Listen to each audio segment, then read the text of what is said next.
Ya estamos enlazados con Cristian Hudtvalcker y Sin Medias Tintas. Cristian, ¿cómo estás? Muy buenas noches. Mónica, triunfo de Petro. ¿Qué me dices? ¿No? Finalmente ya la balanza se va inclinando hacia la izquierda en muchas partes, en muchos países de esta región de América del Sur, ¿no? Y viene lo que me comentabas también, que viene Lula en Brasil pronto también. Bueno, ya no hablamos ni de Venezuela ni de Bolivia, ahora hablamos de Chile, hablamos de Colombia, hablamos de Perú, con los matices que puedan tener, y hablamos posiblemente de Brasil, ¿no? Y lo que había dicho The Economist, ¿no? Que América Latina estaba en una situación complicada entre la trampa del desarrollo, dice ellos, entre el estancamiento y la protesta. Es lo que había hecho el análisis. Panorama nada positivo, ¿no? Justamente post pandemia y finalmente todos estos temas. Claro, imagino que hay mucha esperanza también, pero vamos a ver de cara a la realidad qué es lo que Petro puede hacer. Gabriel Boric también vino con una agenda de cambio, pero finalmente ha tenido un poco realpolitik, ¿no? Frenarse un poco, tiene problemas en la zona de la Araucanía, pero claro, en Colombia Gustavo Petro sí tiene experiencia, tiene cocoroco y parece que tiene las cosas claras de lo que quiere hacer. Vamos a ver si es que las logra hacer y si es que es bueno para Colombia. Así es, y inmediatamente han reconocido el triunfo de Petro, cosa que además hay que señalar y enaltecer. A mí me parece eso una cosa también que está muy vinculada a un acto democrático.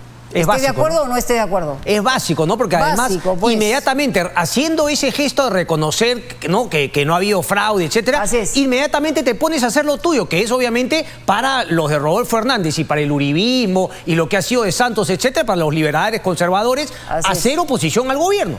Como debe ser. Muy bien, nosotros ponemos punto final. Adelante contigo. Nos vemos, Mónica. Gracias. Bien, arrancamos Sin Medias Tintas. Hay una cuña que mostrar, como siempre. Suerte.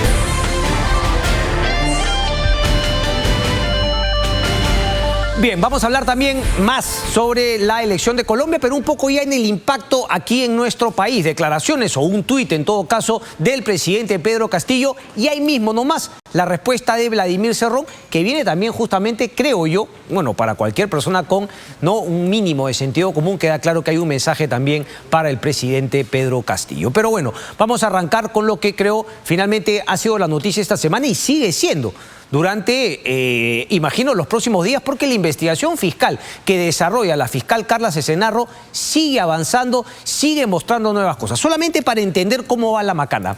Quien hace la investigación, quien está empujando todo el proceso, quien tiene en ascuas a Juan Silva, a Bruno Pacheco, etcétera, es la fiscal Carla Cesenarro. Así obviamente no lo quiere admitir y viene pues con todas estas leguleyadas el doctor César Nakazaki, que lo acabo de ver en un programa, pero ahorita ya les voy a comentar un lloriqueo de César Nakazaki, pero en fin, la que avanza este tema con el dolor de Nakazaki y Karilyn López es la doctora Carla Cesenarro de la Fiscalía Anticorrupción, y no así Luz Taquire de la Fiscalía de Lavado de Activos, que claro, era una jugarreta de Vela Barba, le quiso poner una alfombrita roja para tener el control de la investigación a Karilyn López.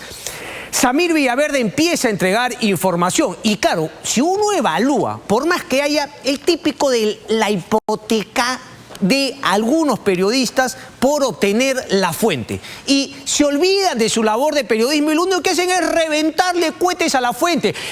Se ha confirmado todo lo que dijo Karilyn López, dice un diario, ¿no? El Decano. Qué bien, Karilyn López, todo lo que dijo es verdad. Bueno, entérense, parece que lo que ha dicho Karilyn López no es una media verdad, sino es una verdad a medias. Es decir, ella conocía, porque también es delincuente como el señor Samir Villaverde. Por eso aspiran al tema colaborador eficaz, pero como está manejada por la leguleyada, Karilyn López quiso decir que ella no estaba en el tema de las coimas. Ella solamente por un tema antiguo, tenía un tema de lavado de activos que eso sí reconocía. Bueno, ahora parece que le empieza a pasar factura esa tendenciosa estrategia legal que tiene Karilyn López y con su abogado queriendo obviamente manejar el juego político, que es lo que le encanta al doctor Nakazaki, que dicho sea de paso, lo seguimos esperando por acá, pero sabemos que no va a venir. Eso sí, viejo, ya no mandes mensajitos. Si no es aquí en vivo, ya no mandes mensajitos. ¿Qué fue lo que dijo? Porque esto también es un tema importante. Cuando se plantea una tutela de derecho, como planteó el abogado del presidente Pedro Castillo, lo interesante es que la audiencia es pública. Y al ser la audiencia pública, el fiscal, que en este caso representaba al fiscal de la Nación, recordemos, solamente el fiscal de la Nación todavía es Pablo Sánchez, va a haber una nueva elección porque ya hay quórum, hay 4 fiscales supremos.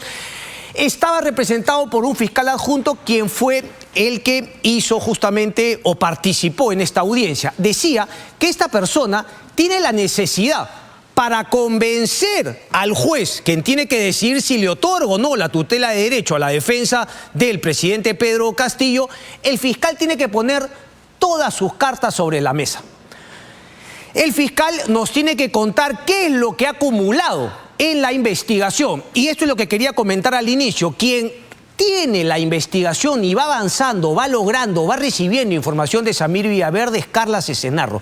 Y Carla Cesenarro, que está guardando la reserva de manera importante, le manda la información en informes cuando ella no puede investigar a personas como Juan Silva, porque tienen un antejuicio, cuando no puede investigar a personas como Pedro Castillo.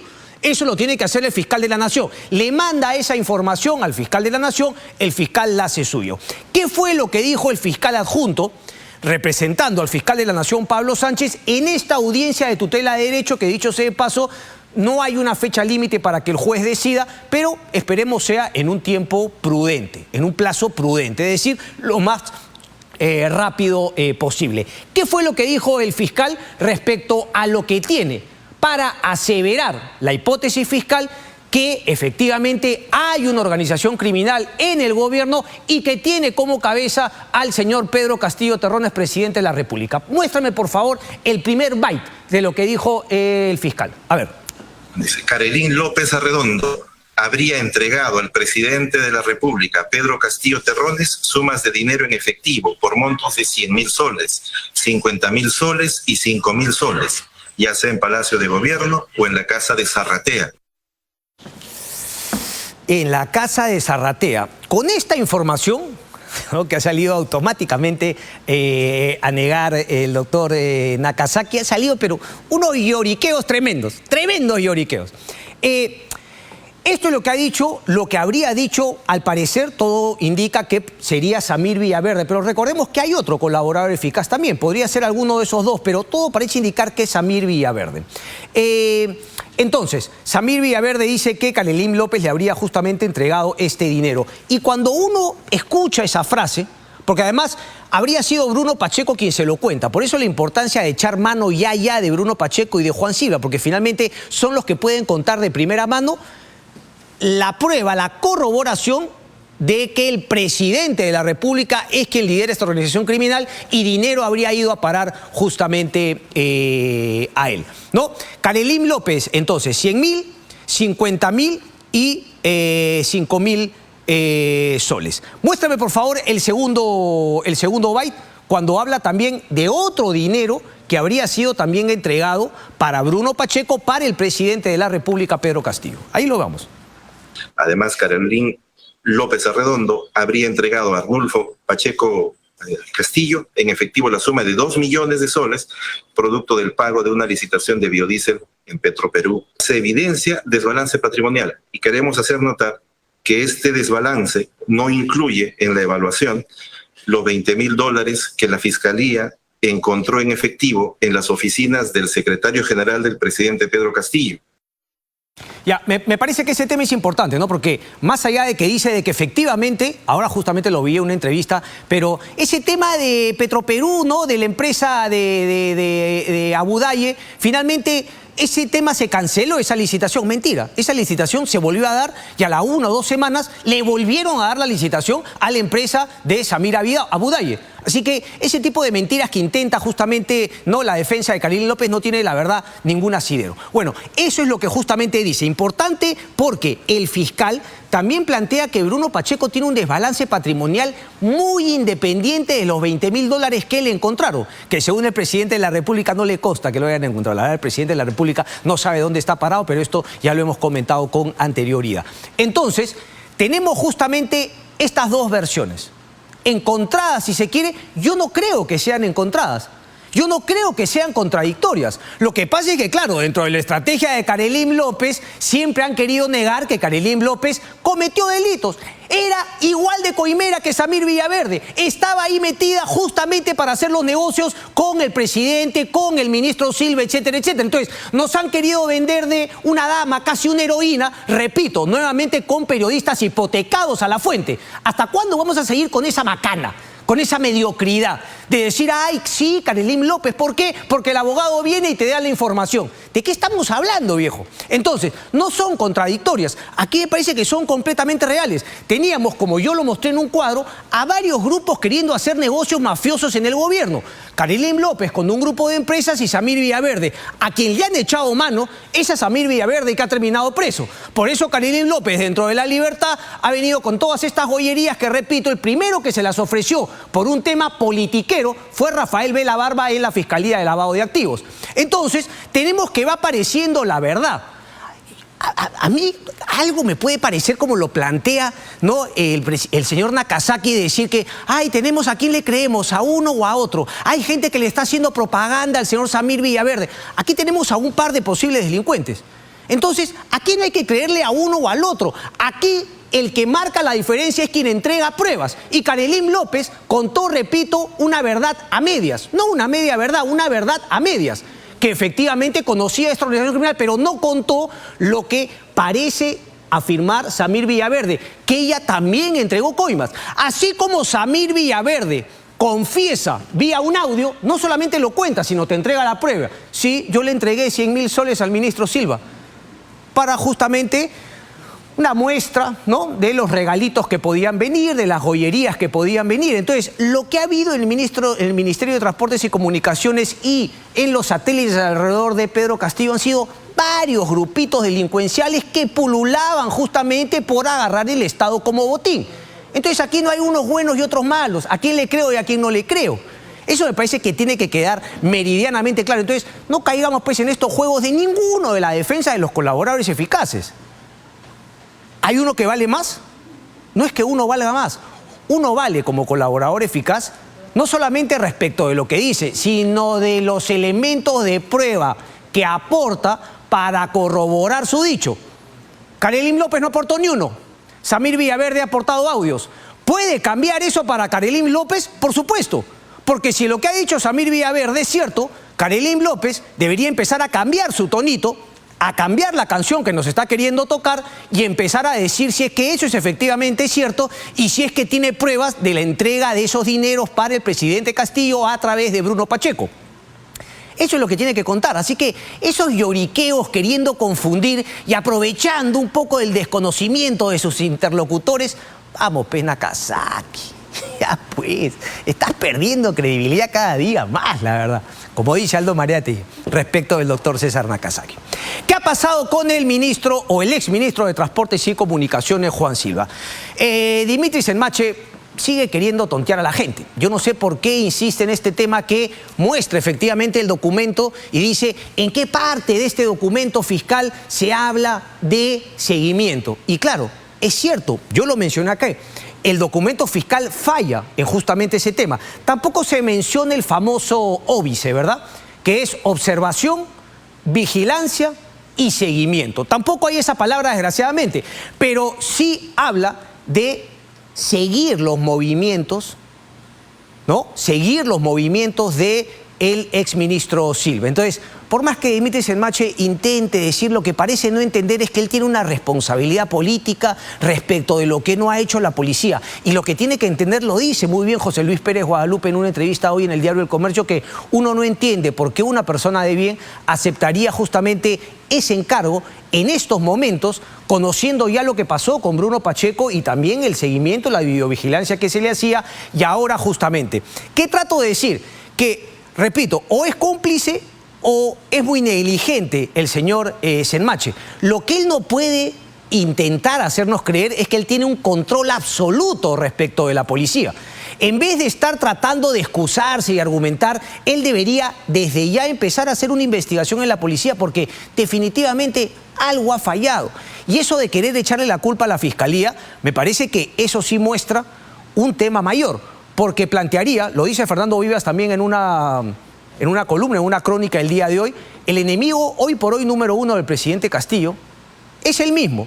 Claro, representado por la Fiscalía, porque si uno comete delitos y la Fiscalía te persigue, claro, uno podría decir que mi enemigo es la Fiscalía. Yo diría que el enemigo es quien justamente ha actuado de manera indebida, teniendo el máximo cargo en nuestro país, presidente de la República. Entonces, hoy por hoy, el principal reto, si se quiere, para la permanencia del presidente es el fiscal de la Nación, el Ministerio Público. No así el Congreso de la República. Ahora les voy a hablar en vez del Congreso de la República. Es una lágrima respecto de tener un norte definido de cómo se puede corregir la situación del país. Se sigue atomizando las bancadas del Congreso de la República.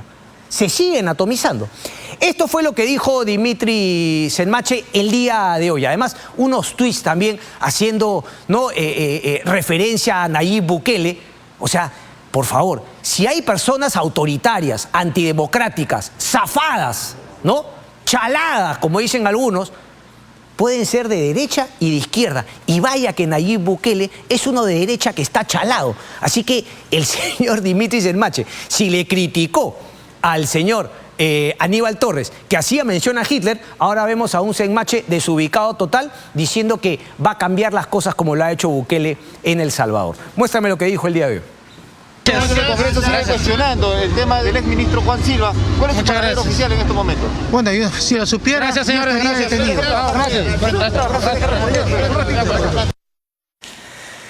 Uno no sabe si es broma, ¿no? Cree que es chiste, porque no se trata de lo que tú sepas, se trata de lo que... ¿Cuántos miembros hay en la policía que el señor dirige? Por eso es que se habla de una responsabilidad política. No se trata de que si él sabe o no, se trata de si es que había algún policía que conocía. Se trata de preguntarse por qué se llegó a esa casa con un informante y finalmente se fueron a la casa equivocada. Se trata de averiguar por qué no se hizo el seguimiento cuando, si bien no lo decía expresamente, quedaba claro también en el documento que lo que pretendía la Fiscalía era que la policía siga al señor Silva y sepa exactamente cuáles eran sus movimientos, no solamente eso, sino con quién se reunía, para saber si es que en esas reuniones, durante la videovigilancia, podían encontrar algún otro elemento que fortalezca la investigación de la fiscal Carla Cesenarro, o en todo caso de la Fiscalía de la Nación, para el tema del ministro Silva, del exministro Silva y del expresidente de la República. Así que, Dimitri Senmache, ojo que se está juntando, ¿no?, las firmas para ello. Y aquí nuevamente cito a Fernando Vivas, porque Fernando Vivas decía, bueno, pero no es en verdad una persona, no lo golpearían al presidente Castillo porque no es una persona. Y cuenta también en la crónica cómo fue que Senmache llegó a ser Ministerio del Interior. Pero ahí nuevamente el tema, ¿no? Casi un tema kantiano ya, el deber ser. O sea que porque no golpea al presidente Castillo, uno debe dejar de hacer su labor de fiscalización cuando ha habido claramente negligencia, por decirlo menos, en un ministro que no pudo seguir y finalmente perdió el rastro, se dio una huida en cámara lenta del exministro Silva, quien tenían que vigilar. Uno solamente ejerce el control político cuando va a tener un impacto y le va a picar o le va a doler al presidente de la República, o lo hace porque lo tiene que hacer. Porque finalmente para eso es la figura de la censura. No lo sé, ahí me quedó la pregunta. Un poco de cinismo, ¿no? Un poco de cinismo.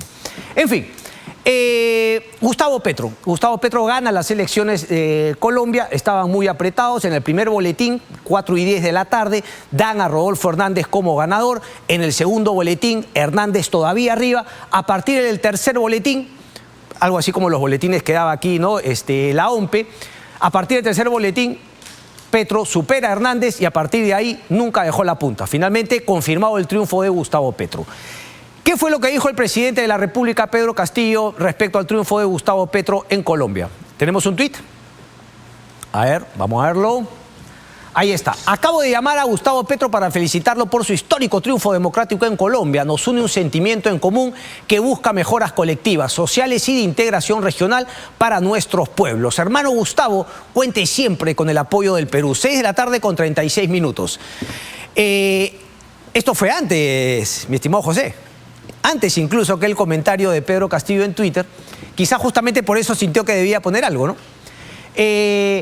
Vladimir Cerrón. Gustavo Petro ganó la presidencia con 50,51% de los votos contra el 47,22% de Hernández. Es la primera vez que Colombia tendrá un gobierno de izquierda y estoy seguro que no será un fiasco, sino un referente de cómo la izquierda puede cumplir sus promesas sin claudicaciones.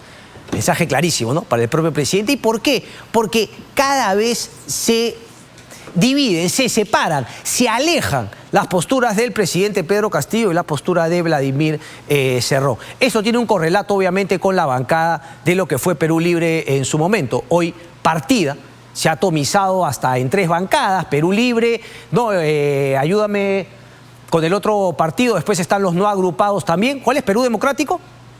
El bloque magisterial también.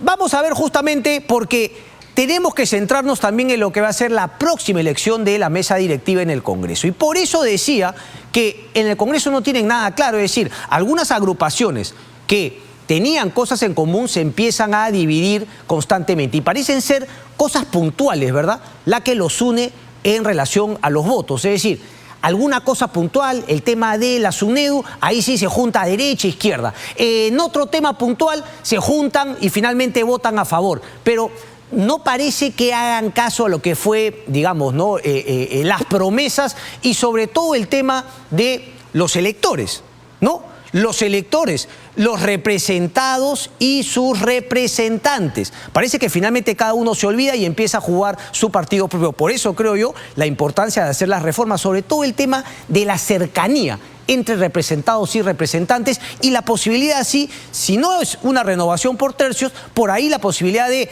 a mitad de mandato, poder hacer nuevas elecciones para ver si es que se les continúa dando la confianza o no. Muéstrame, por favor, ahora sí el cuadro de cómo ha quedado el Congreso de la República, porque aquí queremos especular un poquito respecto de lo que podría ser la próxima elección para la mesa directiva. A ver, por aquí lo tengo.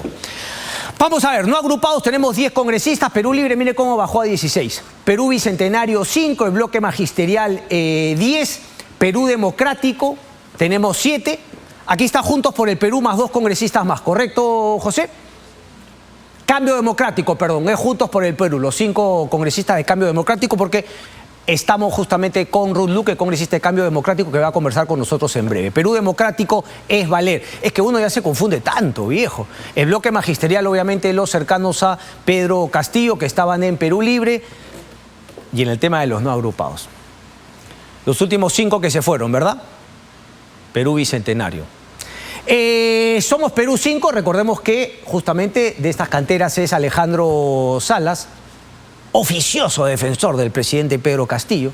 Acción Popular 15, Alianza para el Progreso 13, por eso, 13 de APP más una Gladys Echaíz. Bueno, vamos a ponernos entonces más serios, porque claro, podría ser 12 Alianza para el Progreso y 2 si es que contamos a Gladys Echaíz y a Roberto Quiabra, que finalmente son los invitados. ¿Por qué he puesto la foto? Porque en un principio se hablaba de Eduardo Salguana, de Lady Camones y Gladys Echaíz para ser la próxima presidenta del Congreso de la República. El problema con Gladys Echaíz es que César Acuña, el dueño del kiosco, no quiere porque no es una militante del partido y porque muchas veces ha votado en contra de la bancada de Alianza para el Progreso, que como sabemos no tiene norte claro. A donde sople el viento y pluma al viento, ¿no? A donde le conviene a César Acuña, un día ha dicho una cosa, el otro día hace otra y luego sale en tuit a tratar de justificar lo injustificable. Como su hijo, ¿no? Dicho sea de paso, le dijo como su hijo, Christopher Acosta. Viejo, por favor, viejo. Lady Camones sería la elegida, ya no Salguana. Gladys Echaíz ha dicho que ella podría renunciar cuando se le hizo la pregunta. ¿Cuáles son los datos en la interna? Fuerza Popular estaría convenciendo a Gladys Echaíz. Fuerza Popular en lo suyo, ¿no? No quiere estar en primer plano, no hablan, no participan. Hoy, dicho de paso, vamos a estar con un congresista de Fuerza Popular, el congresista Alegría, enhorabuena. Pero Fuerza Popular estaría planteando romper un poco ese acuerdo que tuvo Acción Popular con Alianza para el Progreso, que le dio la presidencia el primer año a Mari Carmen Alba. Eso es lo que se plantea, pero ha sido tanta la atomización y además este grupo de congresistas no participaron en este supuesto acuerdo entre Alianza para el Progreso y Acción Popular. Entonces, se quedaría Lady Camones con el tema Acción Popular, pero Fuerza Popular con Gladys Echaíz podría obtener los votos de Renovación Popular y de Avanza País. Todos estos grupos, digamos, más tirados para la izquierda, podrían también, ¿por qué no?, plantear, bueno, nosotros también queremos una candidatura que no sea Lady Camones y que mucho menos sea Gladys Echaíz, que viene justamente con este grupo de derecha. Tendríamos 3 candidaturas de una mesa para la mesa directiva, para la presidencia del Congreso. Eso habla también, pues, de la imposibilidad, ¿no?, de que el Congreso diga, bueno, ¿sabes qué? La verdad, el presidente, porque por mucho menos se ha intentado vacar a otros presidentes, por mucho menos de lo que hoy parece alcanzar al presidente Pedro Castillo, lo que es claramente una organización criminal enquistada en Palacio de Gobierno. No estamos hablando de la incompetencia, de la incapacidad, de la ineficiencia, del cuoteo en ministerios, en cargos públicos, que obviamente nos está llevando a una situación harto complicada, más aún cuando el panorama internacional también es complicado para nuestro país y para la economía. Viene el tema de la hambruna, viene el tema, obviamente, de la inflación, los precios siguen subiendo, etcétera, etcétera. Entonces, esta sería la situación. Solamente una cosita, porque unos me dirán, pero ¿cómo se va a elegir a la mesa directiva? Este libro es buenísimo. Al que quiere estar siempre al tanto del tema del Congreso, yo siempre lo recomiendo. Congresopedia de Martín Hidalgo, periodista del diario El Comercio.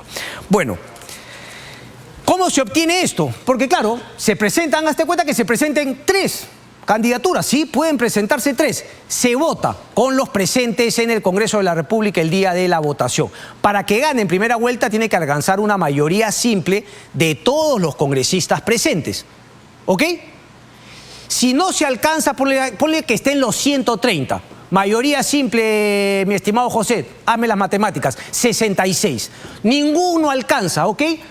Y, por ejemplo, la lista de, hipotéticamente hablando, Gladys Echaíz, con todos estos grupos de derecha, alcanza 40 votos. Lady Camones alcanza 20 votos y una candidatura alcanza 30 votos. Ninguno gana. ¿Qué pasa? Las 2 con mayor número de votos pasan a una segunda vuelta. ¿Ok? Podría ser Gladys Echaíz y acá. Y al final, ahí sí, no es necesario alcanzar una mayoría simple. Gana la mesa directiva, la lista que obtenga mayor votos en la segunda vuelta. Aquí justamente el libro da un ejemplo de lo que pasó en el Congreso durante el gobierno de Ollantumala entre Ana María Solórzano y Javier Bedoya. Ana María Solórzano obtuvo 53 votos en la primera vuelta y Javier Bedoya 55, pero ninguno alcanzó la mayoría simple. Pasaron a una segunda vuelta y ahí la cosa cambió. Ana María Solórzano obtuvo 59 votos y Javier Bedoya 57. Tampoco ninguno tuvo mayoría simple, pero la ley indica que gana el que obtiene la mayor cantidad de votos. Hay varios temas por hablar con la congresista justamente de Cambio Democrático, Ruth Luque, a quien le damos la bienvenida y de paso la saludamos por ser su cumpleaños. Congresista. Listo. ¿Qué tal? ¿Cómo está? Muy buenas noches y feliz día. Congresista, a ver, lo primero, le quiero preguntar a grosso modo, ¿cuál es un poco la sensación suya, de su bancada, de lo que viene ocurriendo con el presidente Pedro Castillo, el señor Juan Silva, y finalmente, digamos, la situación del presidente Castillo? ¿Qué tanto se le complica para poder gobernar con las investigaciones que se le siguen? ¿O finalmente cree que de alguna manera se pueden separar y el presidente Castillo debe seguir gobernando? Ya, hola, ¿qué tal, Cristian? ¿Qué tal, primero, congresista? un feliz día a todos los padres del país. Mira, sobre tu pregunta, digamos, lo importante creo que es, hay una investigación que está en curso, que está ya a cargo de la Fiscalía, del Ministerio Público. Creo que es importante que esta investigación se desarrolle. Creo que es importante que además esté alejada de cualquier interés político que pueda generarle cualquier suspicacia a esta investigación. Y esa investigación tiene que profundizarse para identificar responsabilidades, para identificar los niveles de participación que hayan tenido y las hipótesis que la Fiscalía haya desarrollado con relación a este tema. Entiendo que la Fiscalía desarrolla distintas hipótesis. Hay una figura del tema de una posible organización criminal, que entiendo es parte un poco del desarrollo de la tesis que tiene, y eso significa toda una investigación. Así que es en el marco de esas investigaciones, pero que es el ente el que tiene que determinar y actuar, y conforme a eso veremos cómo se avanza y qué se desarrolla. ¿A usted le queda alguna duda de que el Ministerio del Interior está haciendo todo su trabajo respecto de la captura, detención de, por ejemplo, Silva y Bruno Pacheco, o le genera alguna suspicacia que no se haya podido ubicar todavía y capturarlos? Mira, a mí me parece sumamente grave que personas, digamos, altos funcionarios del entorno cercano al presidente hayan huido de la justicia. Eso ya es grave. Esta es una historia lamentable en nuestro país, Cristian. Recordarás qué pasó con lo de Inostroza. Huyó. ¿No es cierto? Y ni siquiera se ha podido en ese caso sancionar, identificar responsables más allá de los cargos intermedios que se determinó con el caso de migraciones.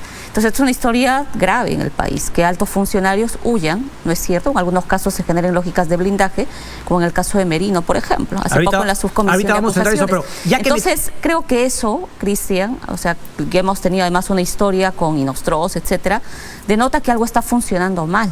Hay algo que está mal. De hecho, el día que se presentó el ministro del Interior en el Pleno del Congreso, fue una de las cosas que yo le pregunté, en nombre de mi bancada, ¿no? O sea, ¿qué cosas se tenían que mejorar para evitar que estas cosas continúen? Porque creo que se necesita no solamente decir quién tiene o no tiene la culpa. Eso, en fin, podemos pasarnos días hablando de quién tiene más o menos responsabilidad.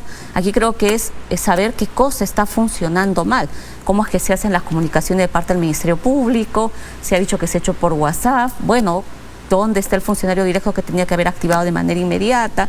Si estaba o no activa esta alerta de videovigilancia, porque fue lo mismo que pasó en el caso Inostros, que de pronto justo en los días de fuga no hubo, se disminuyó efectivos policiales. A mí me hace recordar mucho a lo que pasó en el caso Inostroza, ¿no? Entonces creo que hay una sintomatología que se repite y que eso es grave, ¿no? Y que creo que es algo que debería tratar de no volverse a repetir, porque necesitamos pues que quienes enfrentan posibles casos de corrupción, enfrenten a la justicia y en el marco de una investigación con todas las garantías respondan y se esclarezcan. Pero ¿cuál es su sensación respecto de Inostroza? Déjame hacer la pregunta clara. Usted me comenta de Inostroza por justamente la huida, pero ¿usted siente, por ejemplo, que Inostroza es responsable de delitos, ha cometido delitos? De hecho, ya en el Congreso de la República se aprobó una acusación constitucional. Hace poco, entiendo, España ya ha aprobado, ¿no es cierto?, la extradición. Entiendo que hay, además la Fiscalía tiene a cargo toda la investigación y hay una organización criminal, Cristian, que ha intentado cooptar el sistema de justicia. Correcto, entonces yo le hago esa pregunta porque quiero saltar justamente, quizás no todavía es cierto al presidente Pedro Castillo, porque tienen que haber más elementos de pruebas en una investigación, pero le hago directamente la pregunta por Bruno Pacheco, Juan Silva, Samir Villaverde, Carilín López. ¿A usted le queda duda acaso de que se trata de una organización criminal cometiendo delitos, llevándose al Estado como botín? Mira, esa es la tesis de la Fiscalía. Está avanzando la investigación.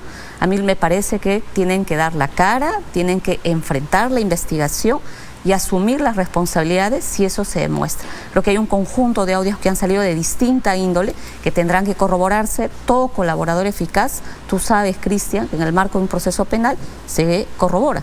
Así que eso tendrá que darse. El caso de los hermanitos es una investigación más avanzada, que a estas alturas ya no queda duda que claro, pero igual no hay sentencia judicial a eso hoy, porque en algunos casos hay que esperar que el Poder Judicial se pronuncie y en otros casos hay que darle el beneficio de la duda. Bueno, yo creo que ahí depende mucho del avance de las investigaciones, Cristian.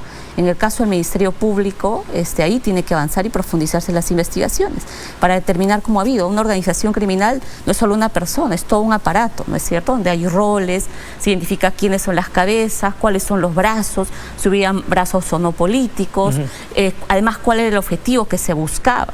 O sea, yo intento, digamos, ver en el caso de los cuellos blancos se determinó claramente que era una organización criminal cuyo objetivo era cooptar el sistema de justicia para cometer actos de corrupción. Incluso alteraban y negociaban resoluciones judiciales y colocaban magistrados utilizando el Consejo Nacional de Magistratura y tenían brazos empresariales y brazos políticos, ¿no es cierto? Por eso es que salió el Cha de la Botica, en fin, varias cosas que es parte de toda una investigación.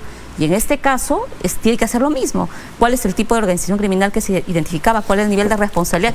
Y yo espero, Cristian, que de verdad, y eso es lo que también como bancada esperamos, que de verdad se identifique claramente quiénes son, porque creo que nuestro país, digamos, pasa una historia terrible en temas de corrupción. Terribles, Cristian. Ok, pero usted me ha dicho que cree que Inostroza es culpable. Yo le pregunto, ¿usted cree que Silva es corrupto? Hasta donde van, yo creo que sí. ¿Qué pasaría si es que se confirma esa cercanía y de que efectivamente llegaba dinero al presidente Pedro Castillo desde el punto de vista político, congresista? O sea, bueno, ¿podríamos ver un escenario tal que su bancada, usted diga, bueno, sí, con la información que hay, la verdad, yo no puedo esperar a que 5 años se le acuse, sino hay que justamente una responsabilidad política, la posibilidad de vacar al señor Castillo? Bueno, si se corrobora, si es que termina siendo algo demasiado contundente, evidentemente tomaremos una decisión. No vamos a ponernos de costado. Vamos a tener que tomar una decisión. Correcto. Déjeme ir ahora al tema de la próxima mesa directiva del Congreso de la República. ¿Qué conoce usted? He planteado una hipótesis, ¿no? Se habla que Gladys Echaíz renunciaría, que tendría el apoyo, ¿no?, de Renovación, Avanza País, Fuerza Popular, y que, claro, quedaría un poco en el aire ese acuerdo APP, Acción Popular. Pregunta directa, porque algo lo puede manejar. ¿Se está conversando en las bancadas, más a la izquierda, la posibilidad de tener una propia lista? No hemos intercambiado ese nivel, pero nosotros como bancada sí te puedo decir lo que hemos dialogado, ¿no? Una primera cosa es que sí nos parece que tiene que ser una mesa absolutamente representativa, que exprese, que sea democrática y que exprese esta pluralidad política que somos. Nosotros desconocemos el acuerdo que se haya tenido, sí sabemos que hubo diálogos para que en esta siguiente oportunidad la tuviera APP y el tercer año, en fin, había una lógica en la cual nosotros no hemos participado y entiendo que muchas fuerzas políticas y bancadas que ahora están representadas tampoco. Entonces creo que a raíz de lo que ha sucedido con esta mesa directiva, que nosotros como bancada hemos sido sumamente críticos, pero creo que parte de la cuota de la crisis de falta de legitimidad que tiene el Congreso ha contribuido el rol de la congresista María Alba. Ha sido porque creo que ha tenido poquísima apertura en muchos casos para explicar varios de los roles que ha tenido. La última, por ejemplo, ¿no?, con relación a un conjunto de expresiones que nos hubiera gustado, por ejemplo, que se esclarezca ante Junta de Portavoces y no lo hizo, ¿no es cierto? Entonces, creo que eso obliga a que esta mesa directiva realmente pueda expresar ese rol democrático y plural, ¿no? Y que pueda ser pues una expresión mínima de esta expresión variada ahora que tenemos, que somos 130 congresistas en el país. ¿Y usted siente que, si, lo que me acaba de decirnos, finalmente, si es que APP con ese acuerdo con Mari Carmen Alba y usted está descontenta con el desempeño de Mari Carmen Alba? Creo que mucha gente en nuestro país, la mayoría, como también con el presidente de la República, pero ¿usted cree que, por ejemplo, Lady Camones, Alianza por el Progreso, sería una continuidad, es decir, no aseguraría ese cambio que usted quisiera ver en el Congreso de mayor apertura? Yo preferiría nuevos actores, Cristian. Creo que se necesitan nuevos actores en la mesa. No estaría de acuerdo. ¿Qué significan nuevos actores? Porque Lady Camones es ahorita es vicepresidenta, es parte de la mesa directiva. O sea, no pensaría en que ninguno de los que ahorita debería reelegirse. Es una posición individual. Ok. Dentro de ese planteamiento, si es que se considerase Gladys Echaíz con partidos más a la derecha, ustedes, digamos, no descartan esa posibilidad de tener también una lista. Además, seamos honestos. A ver, usted dice, no se van a poner de frente y las investigaciones avanzan. Y avanzan a un ritmo acelerado en la cual van apareciendo nuevos audios, videos. Si se lograse la captura de Bruno Pacheco y el señor Juan Silva, quizá el escenario de, digamos, pruebas contundentes de una organización criminal que incluye al presidente sería mayor. Quizá podríamos hablar de la posibilidad de que se dé finalmente una vacancia al presidente Castillo y la presidenta del Congreso tendría un rol más importante. Ustedes, repito, ¿estarían llanos a también tener una mesa directiva? ¿Creen que esa es una posibilidad? Te doy mi posición individual. Por favor. Por eso te decía de que me parece que tiene que ser democrático y plural. Si tú me hablas de una mesa solamente conformada de este lado de la derecha, para mí no es democrática. No expresa la pluralidad política. Ustedes, si fuesen invitados por Gladys Echaíz, algunos miembros de esta lado del Congreso, ¿ustedes aceptarían? Porque claro, me habla de que no expresa la pluralidad, pero la pregunta es, ¿quién estaría dispuesto a sentarse con, digamos, su opositor político, su adversario político, en una misma mesa directiva por el bien del país? Bueno, yo creo que, por eso antes creo que de hablar de nombres o quién los lidera, creo que lo primero es, y es algo que nosotros como bancada hemos estado esforzados, es cuáles son las agendas mínimas que le ofrecemos al país, Cristian, precisamente por lo que estás diciendo. La crisis que viene puede terminar determinando un nivel de actoría y participación del Congreso de la República. Yo no me imagino, digamos, en una crisis, por ejemplo, encabezada pues al lado de quienes hasta ahora mantienen que ha habido fraude en las elecciones. Hay quienes creen que la comisión del fraude, aunque unos digan que no es un fraude, esa comisión, sus conclusiones valen. O sea, que esté a cargo de quienes han dirigido esa comisión, a mí no me parece democrático. Pero así no vamos a... O sea, así va a ser muy difícil, la verdad, que finalmente Pero tienes otras actorías. Yo creo que se puede generar una lista que permita un rol, digamos, mucho más democrático y un manejo adecuado en el extremo de la crisis. Ahora, eso se tendrá que dialogar, pero como vuelvo a decir, a nosotros, por lo menos como bancada, de lo que hemos dialogado, nos parece más importante en este momento, primero, fijar cuáles son esas agendas mínimas en las cuales se puede coincidir de manera común en beneficio del país. No en beneficio de un lado, porque recuerda, Cristian, que hay sectores, cuando se instala este Congreso de la República, que se empecinaron solamente en decir que las elecciones habían sido un fraude. Correcto. Por eso es que formaron la comisión, pues. ¿Y en eso en qué ha terminado? Eso ha aumentado, pues, el deterioro del Congreso de la República. Entonces, sí creo que necesitamos superar esa etapa.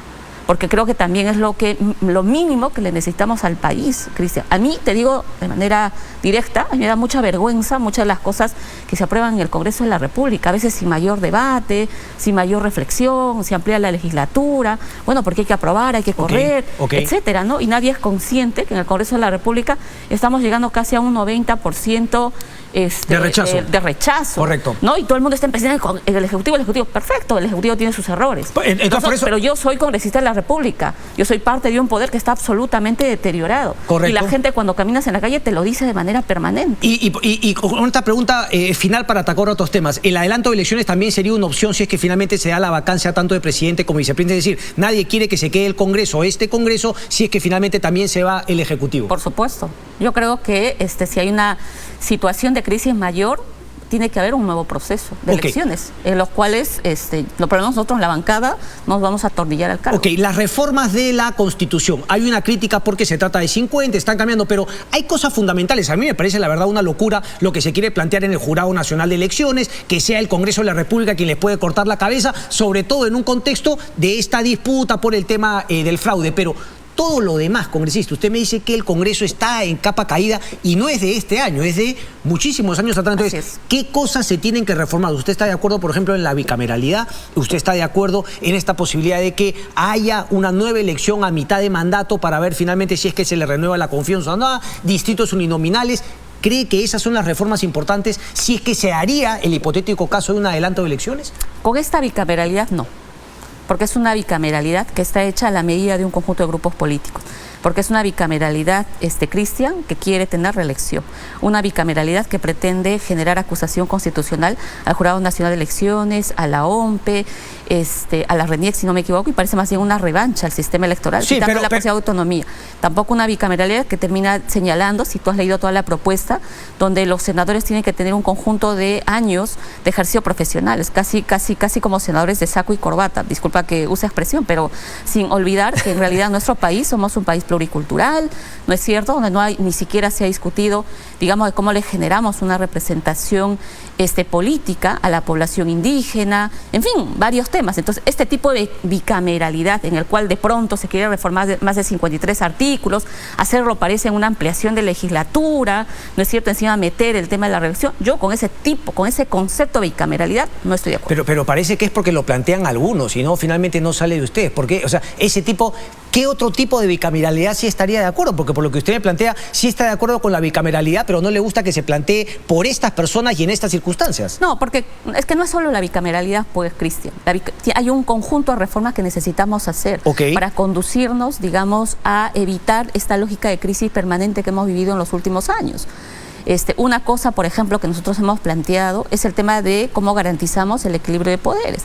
Hemos planteado otro segundo, el tema de la incapacidad moral permanente. Cómo, por ejemplo, hacemos que la incapacidad moral permanente se cambie y haya un debate mayor de entenderlo como incapacidad mental permanente, para no generar una lógica de permanente chantaje político que ha habido. Tercero, está este tema de los temas de reforma política en partidos. Mucho se cree que hay una crisis, perfecto, Ejecutivo, Congreso, pero también una crisis pues a nivel de partidos. Sí. ¿Cuántas reformas electorales se han desarrollado y lo hemos cambiado este Congreso? Ahora, digamos, si uno mira los datos de las últimas elecciones regionales, municipales, internas, ¿cuál es el nivel de participación de partidos, Cristian? Menos 9%. Ese es el tipo de partidos que tenemos.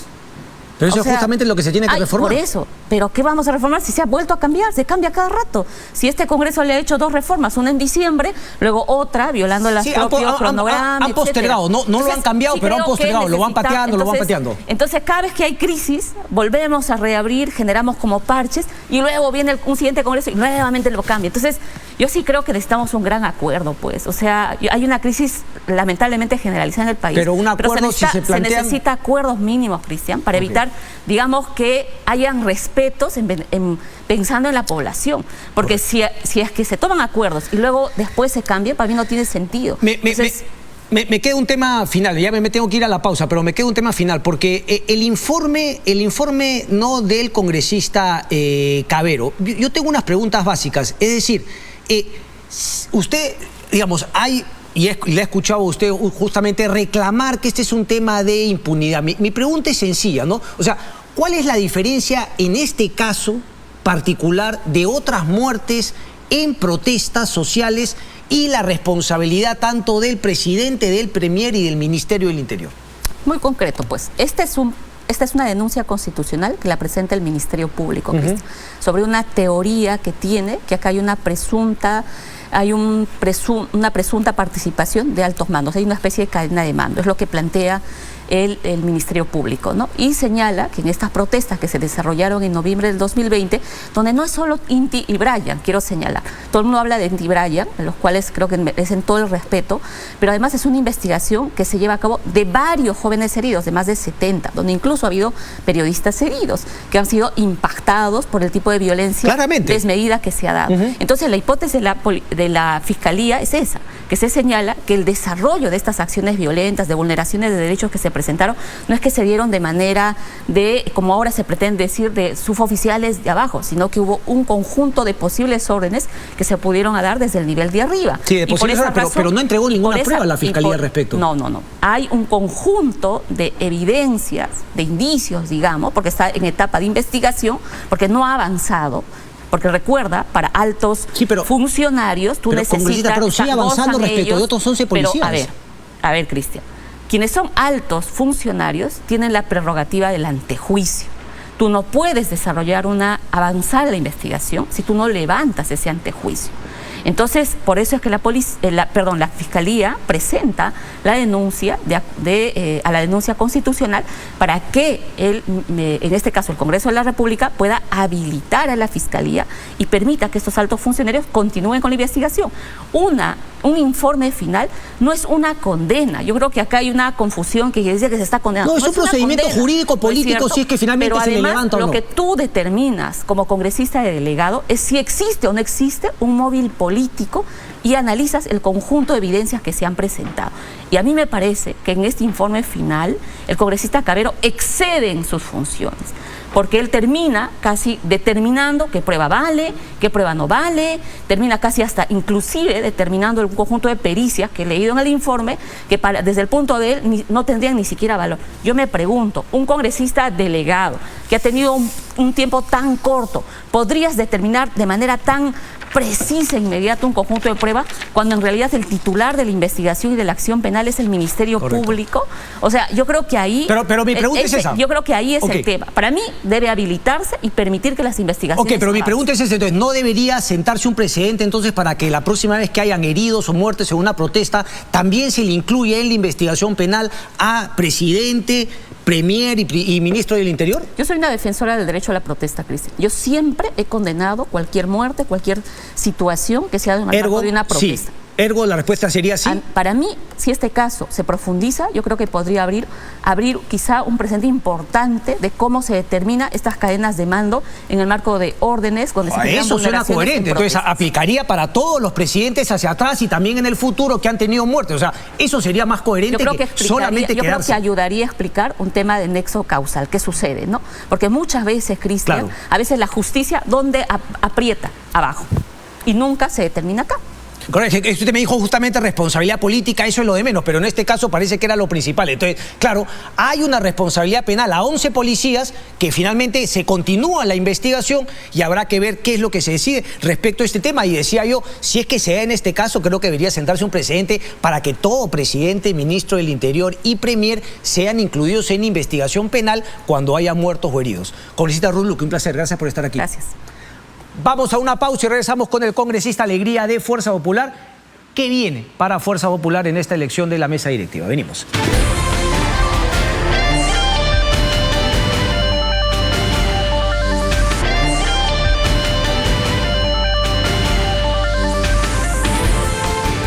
Bien, Arturo Alegría, congresista por la región San Martín de la agrupación Fuerza Popular, está con nosotros. Congresista Alegría, muy buenas noches y gracias por atendernos. ¿Cómo estás, Cristian? Buenas noches. Un saludo el Día del Padre a todos los padres del Perú. Gracias. Congresista, a ver, yo le quería preguntar directamente. ¿Fuerza Popular está tratando, digamos, de formar una lista para la próxima elección de la mesa directiva del Congreso con Gladys Echaíz como cabeza? Bueno, Fuerza Popular cree que hay que respetar los acuerdos previos que hemos tenido. Este acuerdo previo era que en esta mesa directiva la pueda presidir Alianza para el Progreso. Creo que ese es el primer acuerdo que nosotros debemos respetar y sobre el cual deberían iniciar pues, las conversaciones políticas para poder tener una figura de consenso.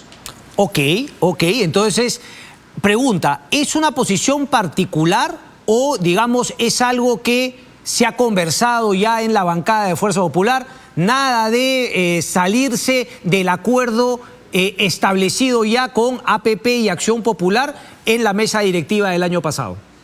No hay un acuerdo tácito tomado, sin embargo, Fuerza Popular siempre se ha caracterizado por cumplir los acuerdos políticos pactados en un determinado momento. Entonces creo que es importante que, digamos, se conozca esto, porque escuchaba hace minutos atrás hablar a la congresista Luque, a la que la saludé por su cumpleaños, dicho sea de paso, hablaba de la izquierda, ¿no? De los muchos grupos que ahora existen, porque claro, la izquierda nos tiene acostumbrado a eso. Entran 37, se fraccionan, crean 6 bancadas nuevas, cada bancada con un nuevo vocero. Pero congresista, no sea malo, eso lo hemos visto en todos los partidos. Pero bueno. Fuerza Popular se mantiene hasta ahora con 24 congresistas y creo que es parte finalmente de lo que se ha visto en los últimos congresos. La izquierda siempre es la que se llega a dividir. Buen punto, correcto. Bueno, no fue así en el Congreso anterior, pero es cierto, ¿no? Fuerza Popular, tanto así que se ha convertido en la primera mayoría, ¿cómo que dice? En la primera minoría, perdón. Siempre me confundo con esos términos. Ok, digamos, ¿tienen alguna persona de preferencia? Es decir, para honrar ese compromiso, no tácito, no escrito, ¿hay alguien de APP por el cual usted o Fuerza Popular se inclinaría? Se habló primero de Eduardo Salguana, Lady Camones y la posibilidad de Gladys Echaíz, que es justamente algo que al parecer no quiere César Acuña, ¿no? El líder, dueño, jefe, como se quiera, de Alianza para el Progreso. Y claro, la posibilidad de Gladys Echaíz justamente de renunciar si es que encuentra que otras bancadas la apoyen en su intención de presidir el Congreso.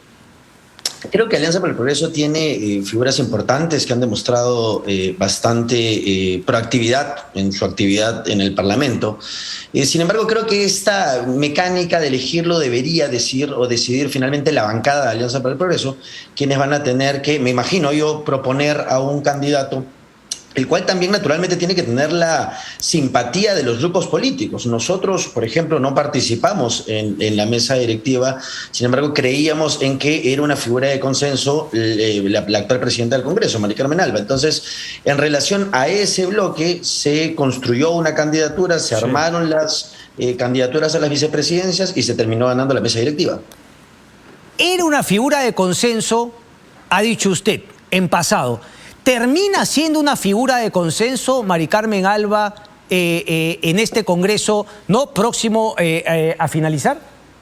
Yo creo que Mari Carmen Alba ha desarrollado una actividad bastante complicada, en un escenario complicado, en la que tenemos un presidente pues que la verdad es que mucho deja de... Bueno, eso será materia de seguro otra conversación, pero internamente en el Congreso, un Congreso nuevo, con una gran cantidad de congresistas nuevos, que no tenían ni siquiera experiencia previa trabajando en el Congreso o teniendo algún vínculo con el legislativo, es bastante complicado. Yo particularmente creo que Mari Carmen ha hecho un buen trabajo en lo que va de la gestión. Siempre pues hay uno que otro declive, pero en general, en líneas generales, yo creo que ella ha desarrollado, intenta culminar con una agenda legislativa productiva. Hemos tenido hace poco una agenda bastante interesante, un pleno agrario que de algún modo ha tenido leyes bastante productivas finalmente para el país.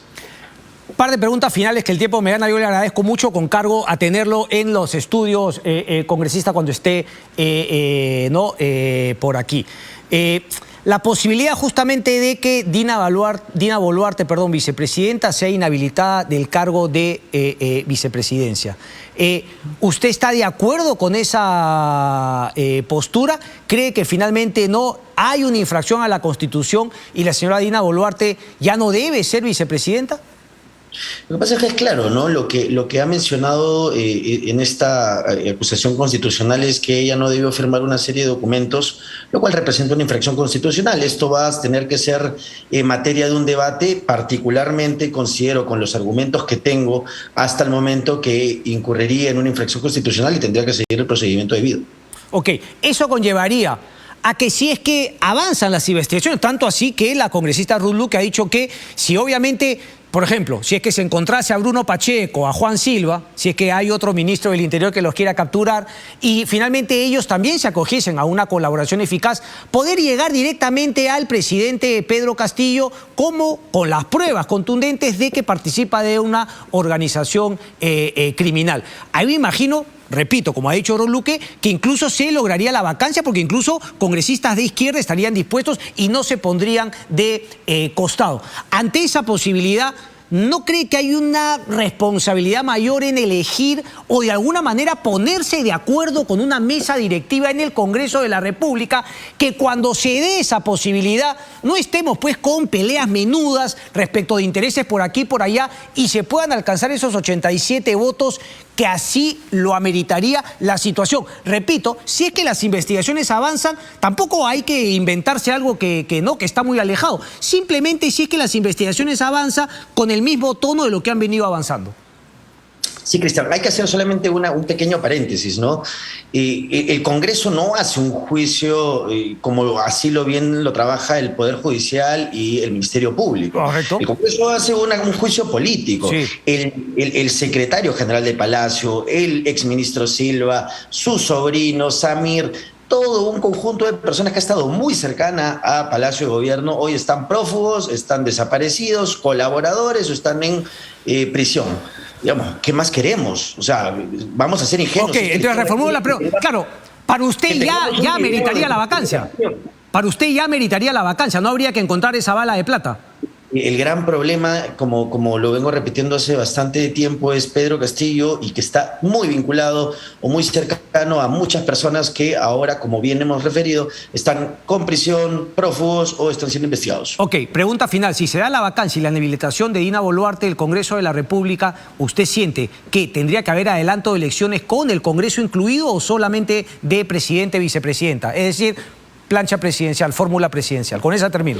Creo que el Congreso no podría terminar este mandato sin cumplir con las reformas políticas que se deben realizar. Creemos en la bicameralidad, creemos en una serie de reformas a la Constitución que van a permitir que, de ser el caso, se den nuevas elecciones, se garanticen que tengamos un Congreso mucho más proactivo probablemente que el que tenemos y un presidente, digamos, que tenga mejores cualidades que el actual presidente. Interesante, ¿no? Porque son 87 o 66 sí referéndum para esas reformas constitucionales. Habrá que estar atento cómo viene la mano. Congresista Alegría, un placer. Muchas gracias. Muchas gracias, Cristian. Buenas noches. Bien, vámonos a la pausa y regresamos con el final. No se mueva.